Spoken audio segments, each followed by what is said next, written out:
Hi friends, இன்னைக்கு நம்ம எவ்வளோ சாப்பிட்டாலும் திகட்டாமல் இருக்கக்கூடிய ரொம்ப ரொம்ப டேஸ்டியான ரவா லட்டு எப்படி செய்யலான்னு பார்க்கலாமா? ரொம்ப சட்டுன்னு செஞ்சு முடிச்சிடலாம்.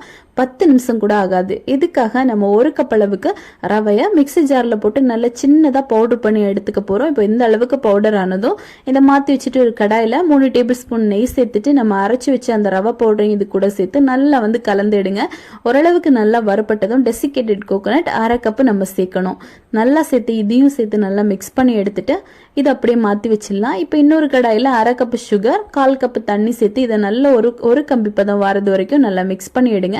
ஒரு கம்பி பதம் வந்ததும் கொஞ்சமாக கேஷ்யூ, ட்ரை கிரேப்ஸ் சேர்த்துட்டு நம்ம வறுத்து வச்சிருந்த அந்த ரவா எல்லாத்தையுமே இது கூட சேர்த்து நல்லா மிக்ஸ் பண்ணி கொடுங்க. ஓரளவுக்கு நல்லா மிக்ஸ் ஆனதுக்கு அப்புறமா 1/2 கப்பு போல் நம்ம இதில் தண்ணி சேர்க்குறோம்.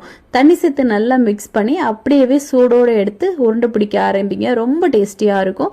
கொஞ்சமாக நெய் சேருங்க, அப்போ தான் நல்லா வாசனையாகவும் இருக்கும். இந்த மாதிரி உருண்டை பிடிச்சி எடுத்தீங்க அப்படின்னா இன்ஸ்டண்ட்டாக சீக்கிரமாக செய்யக்கூடிய ரவா லட்டு ரெடி ஆயிடுச்சு. கண்டிப்பாக நீங்களும் இது உங்கள் வீட்டில் ட்ரை பண்ணி பாருங்க.